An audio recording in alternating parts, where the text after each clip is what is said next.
Bonjour, c'est le docteur Douib Faiza, je suis chirurgien esthétique à Tunis et aujourd'hui on va parler un peu du lipofilling des seins. Le lipofilling des seins est devenu un peu à la mode ces dernières années, surtout après le scandale des prothèses. Il y a eu le scandale des PIP et beaucoup de patientes depuis sont devenues réticentes à la pose des implants. Alors le lipofilling, qu'est-ce qui est vrai dans le lipofilling? Est-ce que le lipofilling remplace les prothèses? Est-ce que le lipofilling est sûr? Les patientes pensent que le lipofilling peut remplacer les prothèses parce que c'est leur propre graisse, parce que c'est pas un corps étranger. Alors,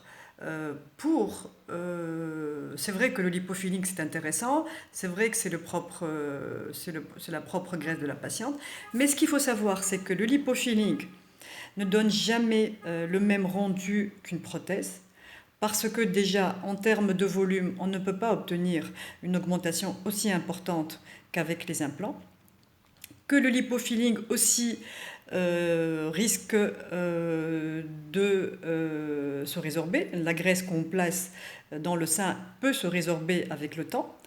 Elle peut se résorber peut-être de 20 à 40, 50, 60%. Le taux de résorption n'est pas du tout prévisible dès le départ.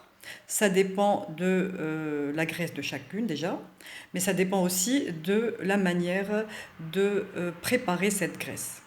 Comment on la prélève, comment on la centrifuge, comment on la réinjecte, tout ça aussi interfère dans le résultat et dans la prise de la greffe. Maintenant, est-ce que c'est sans danger ce lipofilling? Bon, ce qu'il faut savoir, c'est que le lipofilling, on va le mettre comme ça, un peu à l'aveugle, un peu partout dans la glande, sous la peau, en plusieurs couches. Il faut toujours faire une mammographie avant un lipofilling, mais il faut éviter de faire un lipofilling si la patiente présente des problèmes de lésions au niveau du sein, des adénofibromes, ou si elle a dans la famille des antécédents de cancer du sein. Pourquoi?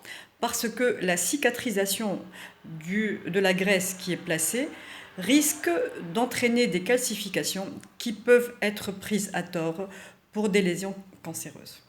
Voilà, au revoir.